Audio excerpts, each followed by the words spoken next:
A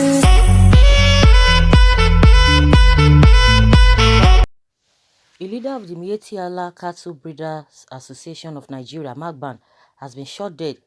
Saudi Kulaku was the zonal vice chairman of MAGBAN, Adamawa South. He was shot dead on Saturday. His death has been described by an official of MAGBAN and other informed persons in the state as being a possible reprisal attack. Mr. Kulaku had been assisting security operatives in tracking down kidnappers and other criminals. He was recently honored by the State Police Command for his efforts. The police spokesman in the Adamawa State, Sulaiman Nguroje, confirmed the incident. Unknown gunmen stormed the residence of the Fulani leader located at Sabon Pegi in Mayo Bewa local government, shot him and left him in the pool of his blood. Following the incident, a distress call was forwarded to the police, who rushed to the scene and took the victim to the hospital, where he was confirmed dead by the doctor on duty, he said.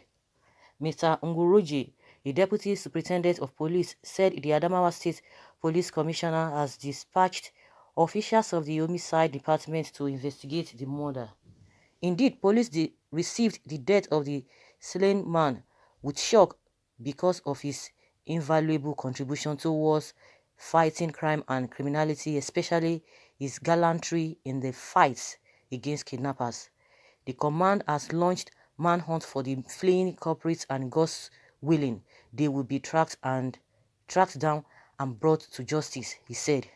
Reacting to the killing, the public relations officer of M1Y in the state, Muhammad Buba, said the killing of Mr. Kulaku may be a reprisal attack to avenge the role he played in tackling criminality, especially kidnapping and cattle rustling. Efforts of Kulaku in fighting crime had made the police command to honor him on the 17th July 2019 for his gallantry and valiant exploits in fighting kidnappers and cattle rustlers rampaging the state. It's unfortunate that the death of a zonal leader will seriously undermine the fight against crime and criminality in the state, the spokesperson of the Fulani Herders Association said. Adamawa, alongside Borno and Yobe, are the three states most affected by the Boko people insurgency. Apart from the insurgency, however, Adamawa also suffers from cattle rustling and communal violence. So guys, it's a pity, may his soul rest in peace. And according to the reports of the police, that the man was this, was that, and he was really helping out and helping the police as well, and they are going to be missing him so deeply. Apart from that, I think the family will miss him the more, the children, most especially the immediate family. It's not something that one really needs to joke with. That is why the police really needs to do the needful. I think they are coming up, okay, because maybe it was a known figure, but the situation where people have been going through the same thing and nothing has really been done. I hope it will not just be rhetorics or speeches. Of course, it is expected of the police to say the same thing. All these things have been happening all over the country, and the police have not really deemed it fit to do the needful. Something that just came to mind while I was going through this is that I'm sure the people that did this thing, these criminals that did this thing to this man, we should know the tribe they came from, the tribe they are, because that is the in thing there. So when other people from other zones are complaining, people always tend to say, oh, they are not the ones, they are not the this and that, and people try to criticize them. But if the police can really do the investigation, we know, everybody knows what plays out. A typical example is what M1Y is telling Nigerians now, that a army system must be stopped. And these are the things people have been talking before now. Nobody paid attention. And he was even saying, oh, it was not because of the COVID-19 that caused it. If it is not the COVID-19, then what else? So we are always living in denial when we see and when we are supposed to say the truth. But my prayer is that these people should be apprehended and should be dealt with. If not, this thing will continue over and over again. It has become as if it's a part and parcel of us. It has become what we have been nursing all this while. until we are ready to do the needful, that is when things will definitely change.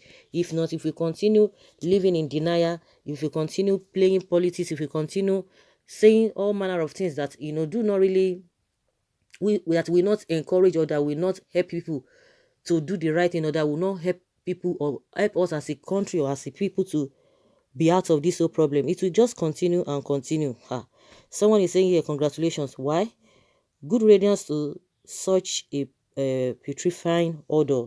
Organizations of his death more to go down. We can imagine what people are saying. Every soul must test the death. Of course, that is the in thing. That is the that is for sure. That's reality.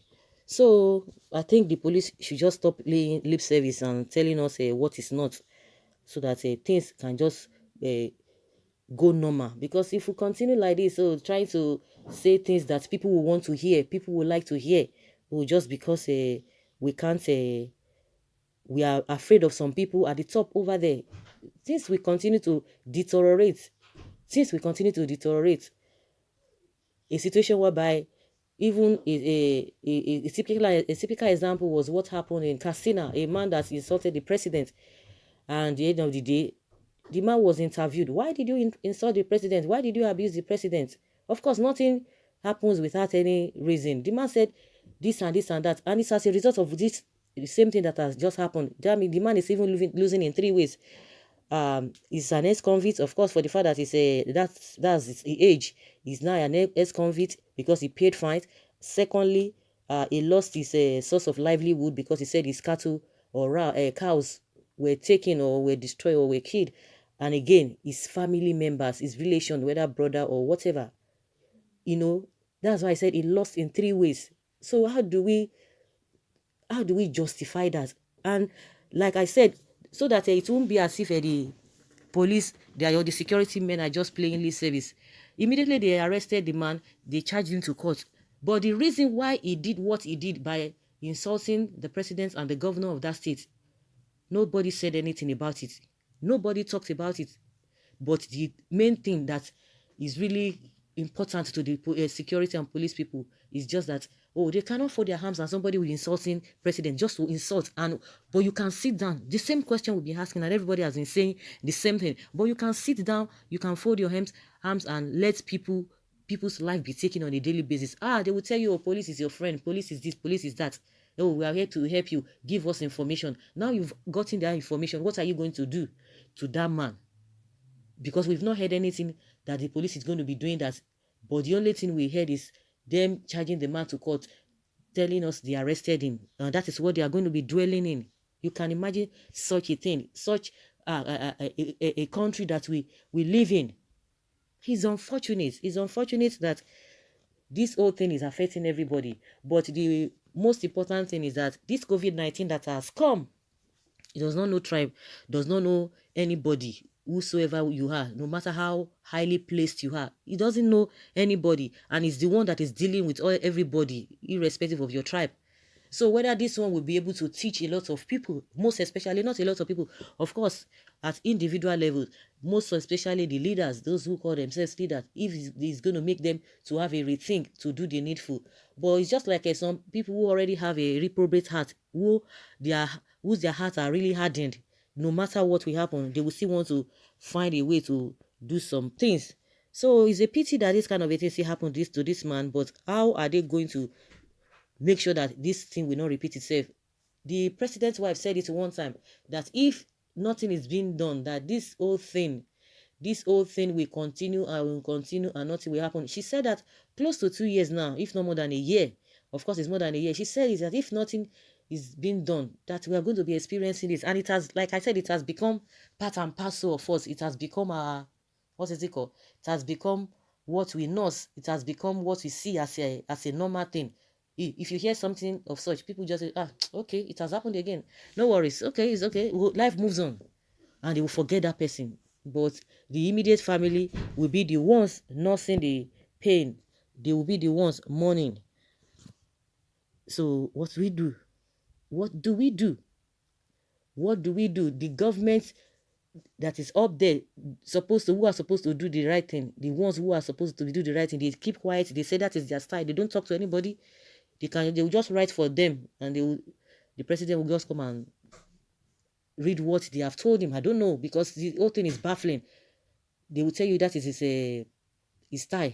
For how long are we going to continue like this? So leave your comments below and let's have your take on this issue.